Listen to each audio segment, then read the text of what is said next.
Vous avez certainement entendu cette phrase quelque part. Et si c'est pas le cas... Seriously? James Bond, c'est toute une histoire, une saga cinématographique incontournable qui a connu des hauts et des bas, mais qui peut se vanter d'exister depuis maintenant plus de 50 ans dans les salles obscures. Peu de licences peuvent se vanter d'avoir laissé une empreinte aussi forte dans le paysage audiovisuel. Sans aucun doute la saga la plus culte du 7e art. Et Harry Potter? Oui bon, d'accord. Et le Seigneur des Anneaux? On va dire que... Star Wars, Jurassic Park, Terminator... Est-ce que c'est non 24 films à leur effectif? Non? Alors ferme ta gueule.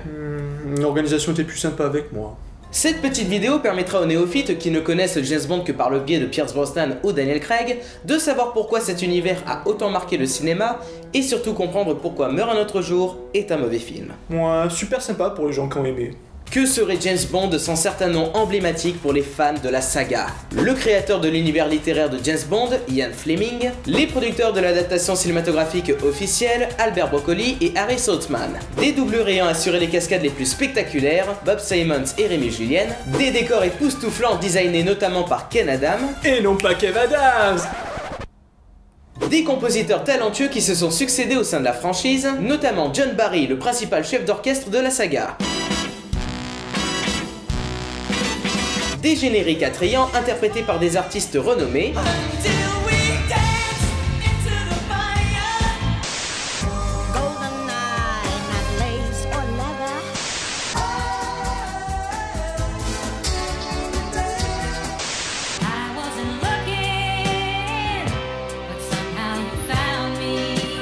Et surtout, des interprètes qui auront apporté leur pierre à l'édifice au sein d'une saga qui compte une vingtaine de films. My name is Bond. James Bond.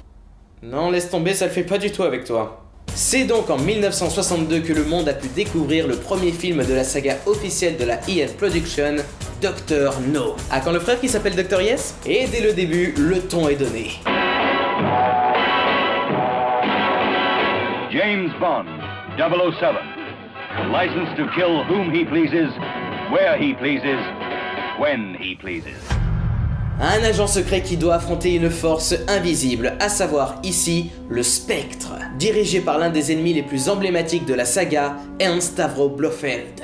Malgré le fait qu'il n'ait pas supporté le poids des années, ce film reste un travail de maître, de la mise en scène jusqu'à l'écriture de son personnage principal. Du bon cinéma comme on l'aime. Bon, après, il a très mal vieilli sur beaucoup d'aspects.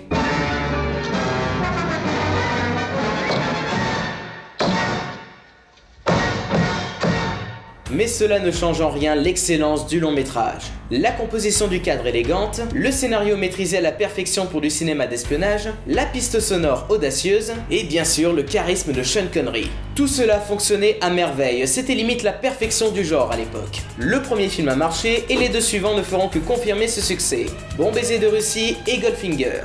C'est à partir du troisième opus que la franchise est devenue un véritable phénomène culturel. L'identité cinématographique de James Bond est complète. Des codes au sein de la saga qui marqueront à jamais les esprits à chaque long métrage, et ce, peu importe l'époque. Le gun barrel qui introduit chaque film,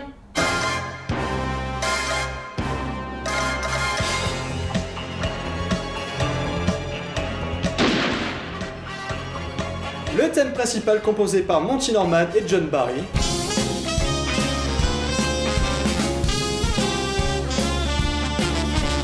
les gadgets de Q, 1, 2, 3. le flegme britannique, Monsieur... Bond. James Bond. les génériques stylisés, et enfin les James Bond Girls, parce qu'on a des pénis et qu'il faut bien s'en servir. C'est également grâce à Goldfinger que le public découvrira la fameuse Aston Martin. Et puis également cette scène culte. Espériez-vous que je parlerai? Non, monsieur Bond, j'espère que vous m'ouvrez. James Bond attire les foules, déchaîne les passions, et ce n'est pas prêt de s'arrêter. Lorsque le quatrième film, Opération Tonnerre, est sorti, tout marchait comme sur des roulettes. Les producteurs ont prouvé qu'ils pouvaient faire un film plus spectaculaire sans délaisser le reste. Un épisode novateur et efficace. La saga était divertissante tout en restant artistique. Ah, donc c'était ça James Bond à la base, et pas simplement un film d'action fait à la va-vite. Oui.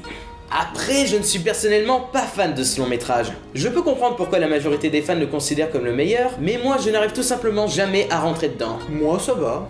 Et c'est malheureusement à partir d'On ne vit que 2 fois que les problèmes ont commencé. Production catastrophique, intrusion beaucoup trop gênante de la presse, et tensions de plus en plus virulentes entre les producteurs et Sean Connery. Cela n'empêchera pas le film d'être comme d'habitude une réussite, mais malheureusement rien ne sera plus comme avant. Sean Connery en a sa claque.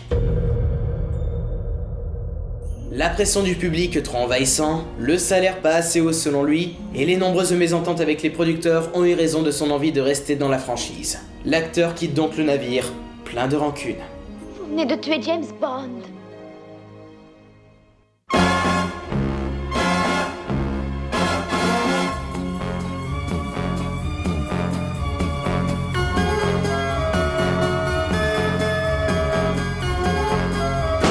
Mais the show must go on malgré tout. Les producteurs voulaient montrer que James Bond ne se reposait pas uniquement sur son interprète. Sean Connery après tout était inconnu lorsqu'il a été pris pour le rôle de 007. Donc il décide de faire un choix similaire, en prenant George Lazenby pour la production de Service secret de Sa Majesté. Un choix risqué car cet homme n'était même pas acteur. Il a été engagé essentiellement pour son audace. Ouais, parce que niveau jeu d'acteur, sans être mauvais, on aurait pu espérer mieux. Au final, le long métrage n'aura pas un accueil très favorable auprès du public. Les recettes sont beaucoup moins bonnes malgré les qualités de ce 6ème volet. Parce qu'avec le recul, Au Service secret de Sa Majesté sera considéré comme un des meilleurs opus de la série. Et à juste raison. Je pense que c'est le seul film de la franchise qui peut se vanter de m'avoir fait pleurer. Le réalisateur Peter Hunt voulait faire évoluer la saga, rendre le tout plus réaliste aussi bien dans le récit que dans la mise en scène, en étant le plus fidèle possible au livre éponyme de Ian Fleming. A noter, pour l'anecdote, que le metteur en scène tournait tous les jours avec le roman à portée de main. Merci Seb. Un excellent long métrage qui n'a malheureusement pas eu le succès espéré à l'époque. Ça, ce n'est jamais arrivé à l'autre. La saga était en danger, la pression était de plus en plus intense, et de nombreuses frictions au sein de l'équipe technique, frictions qui ont conduit au départ d'Harry Saltzman, ont affecté la réalisation des 3 films suivants au début des années 70. Les diamants sont éternels, Vivre et laisser mourir, L'homme au pistolet d'or, tous d'immenses déceptions. Des films assez mauvais qui sombraient dans le ridicule lourdingue.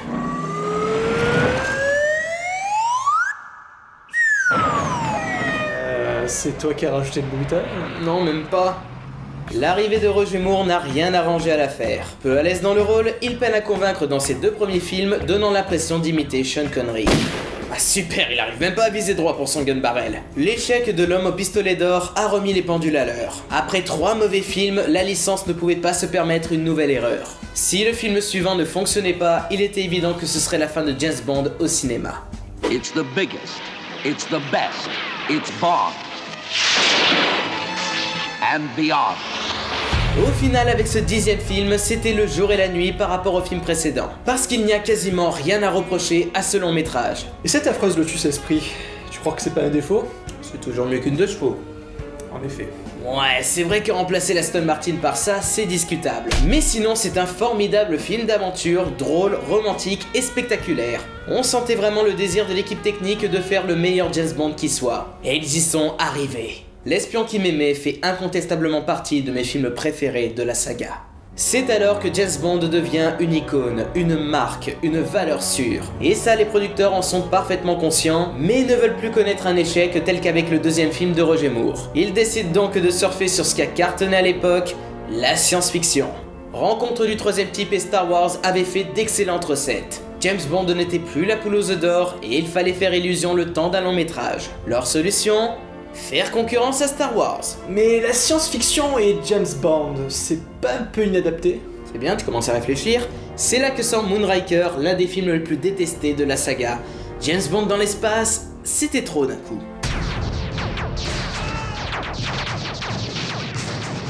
C'est Star Wars 7? Non.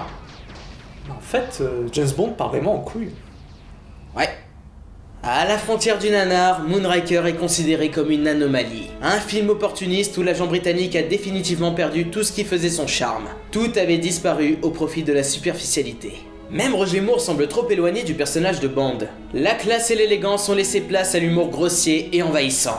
Un James Bond doit contenir de l'humour, mais il faut que ce soit utilisé avec parcimonie. On a apprécié un James Bond que l'on n'arrivait plus à retrouver depuis le début des années 70. Petit à petit, ce qu'on aimait s'évaporer au profit de divertissements plus légers et plus grand public. Et cette direction artistique moins pertinente a eu des répercussions sur la saga pendant les années 80.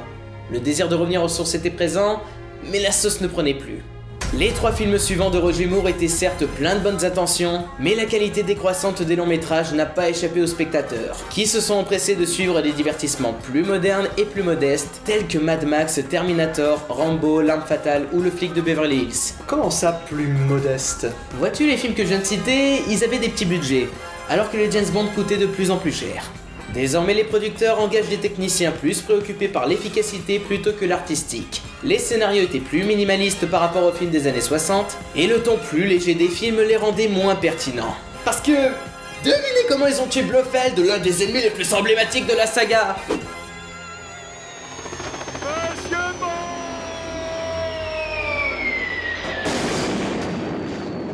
Oh putain! La franchise était à la traîne et plongeait de plus en plus dans la banalité. Même John Barry, le compositeur de la saga, montrait des signes de fatigue. Et pour couronner le tout, Roger Moore devenait beaucoup trop vieux, au point qu'on en arrivait même à crier au détournement de mineurs. Ah! Il fallait trouver un remplaçant au plus vite, et après mûre réflexion, c'est Timothy Dalton qui est engagé. The name that means excitement is back. Bond. James Bond. 007. The Living Daylights. C'est alors que sort le 15e film de la saga, Tuer n'est pas joué. Un film plus sombre, plus sérieux qui renouvelle à merveille la franchise. La performance de Timothy Dalton apporte une autre dimension nettement plus intéressante au personnage, plus violent et plus vulnérable que ses prédécesseurs, sans pour autant zapper totalement l'humour. Combien de fois vous vous êtes déjà servi de ça? Vous inaugurez.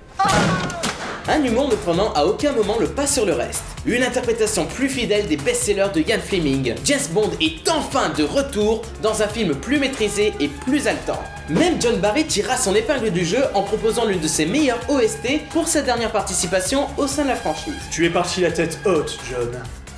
Bravo. La direction artistique semble avoir retrouvé le bon chemin, et ça ne fera que se confirmer avec Permis de tuer.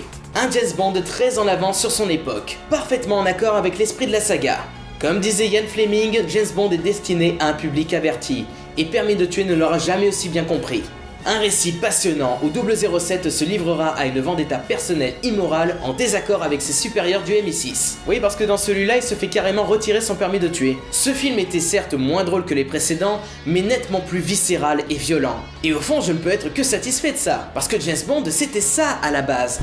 Mais malheureusement... ce n'est pas ce que le public voulait. T'as tout compris, Einstein.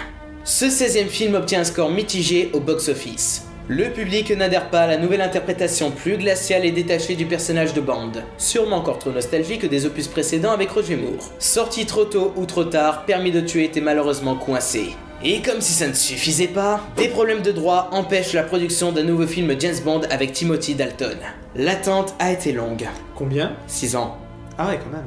C'était trop pour Dalton. Il ne voulait pas attendre plus longtemps et il a donc démissionné. Dalton est mon interprète préféré du personnage, et je suis toujours amer quand je me dis qu'il n'a pas fait de 3e film. C'était un excellent Bond, et ça me chagrine que le public ait oublié sa participation au sein de la franchise. Tu veux un mouchoir? Non!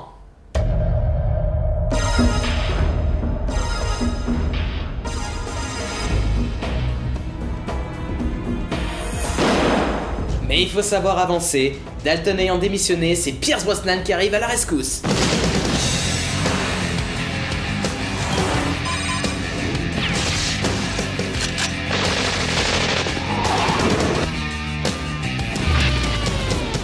James Bond. GoldenEye fait aujourd'hui partie des opus les plus mythiques de la saga, parmi les préférés d'énormément de fans, et je ne peux qu'approuver.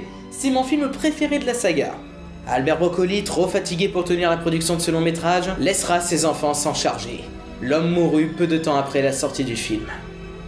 Albert, ou Cubby comme on aimait t'appeler, tu resteras à jamais dans nos cœurs. Eh oui, rest in peace Cubby. Pour GoldenEye, on parlait à l'époque de comeback de la dernière chance. Si le film se plantait, il était évident que la licence James Bond disparaîtrait du grand écran. Sans rentrer dans les détails, Martin Campbell nous livre un divertissement de qualité. Une photographie travaillée, une réalisation efficace et une piste sonore fantastique de la part d'Eric Serra. Ah bon, t'es sûr que la musique est bien? Parce qu'il me semblait justement que les fans détestaient la BO de Serra. Et puis, tu termines ta phrase, t'es mort.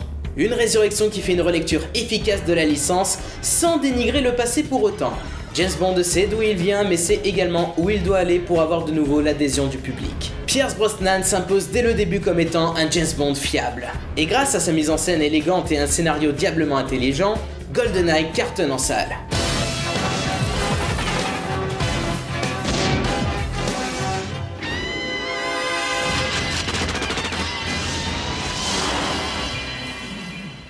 Mais les années 90 correspondaient à une période très désinvolte. La licence, pour ne pas être à la traîne comme dans les années 80, s'accroche aux tendances du moment en tentant d'aller de plus en plus dans la surenchère. C'est alors que sortent Demain ne meurt jamais et Le monde ne suffit pas. Comme je l'ai dit dans ma critique de La mémoire dans la peau, c'est très difficile de considérer les films de Brosnan comme de vrais films d'espionnage. Les qualités artistiques qu'on trouvait au début de la saga disparaissaient au profit de films d'action bourrins sans âme. Un spectaculaire qui l'emporte sur le réalisme, comme le montrera très clairement Demain ne meurt jamais. Un gros défouloir qui fait le job, mais totalement inconsistant dans l'ensemble. Mais au moins, il est divertissant et c'est un peu l'essentiel. Ouais, si tu veux.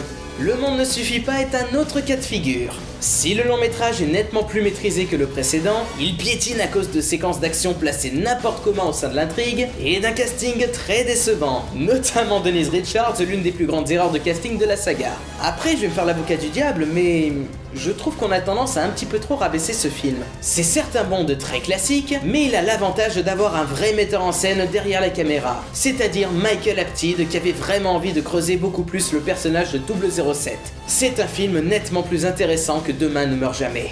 Mais ne nous voilons pas la face, si ces deux films ne sont pas désagréables à regarder, ils restent toutefois très oubliables au sein de la franchise. Et même la qualité sonore a chuté. David Arnold, un compositeur très classique, est devenu le compositeur officiel de la saga depuis Demain ne meurt jamais. Et force est de constater que son travail est discutable et pas franchement mémorable. Parce que lorsque d'autres compositeurs ont remplacé John Barry, tels que Marvin Hamlisch, Bill Conti ou Michael Kamen, bah eux ils ont apporté une véritable identité musicale au film où ils étaient affiliés.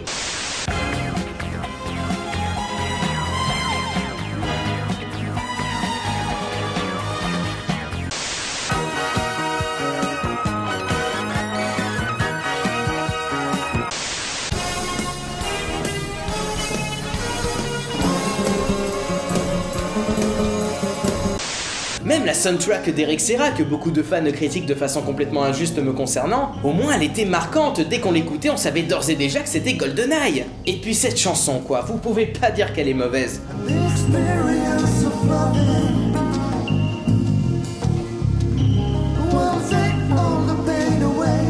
The Experience of Love. Même si le public est au rendez-vous à chaque fois, les critiques deviennent de plus en plus virulentes. Notamment les fans de la première heure qui commenceront à jeter des cailloux sur Brosnan et la nouvelle direction dérisoire de la saga. Attitude jusque-là un peu hors de propos car les trois films ne sont pas vraiment mauvais. Ils retranscrivent chacun ce qui marchait avec les interprètes précédents. Dalton avec GoldenEye, Moore avec Demain ne meurt jamais, et Lazenby avec Le monde ne suffit pas. Jusqu'à 2002 et le fameux Meurt un autre jour qui se rapprochait plus de Moonraker. Ah donc c'est pas bien si j'ai bien compris. Voilà. En conclusion, la saga James Bond a connu autant d'envolées que de gouffres artistiques. Je ne saurais que vous conseiller de regarder les films des années 60 qui sont devenus de véritables classiques. Les années 70 ont malheureusement entraîné la chute de la saga, et il faudra attendre la fin des années 80 avant d'avoir un réel sursaut durable. Après, libre à vous d'apprécier les films que vous désirez. J'ai moi-même un top personnel de la saga, il est pas forcément en accord avec les qualités intrinsèques de chaque long métrage. Oui, mais même si tu as dit que ton classement était purement personnel, je suis sûr qu'il y a au moins 2 ou 3 personnes à l'assemblée qui te diront que tel film n'est pas à sa bonne place, etc., etc. Nous verrons bien pour Meurt un autre jour. Je vous donne rendez-vous dans quelques jours pour la critique de ce film. Mais en attendant, on vous dit bye bye, allez au cinéma, et à la prochaine. Je rêve où tu viens de me piquer ma réplique là. Eh ouais.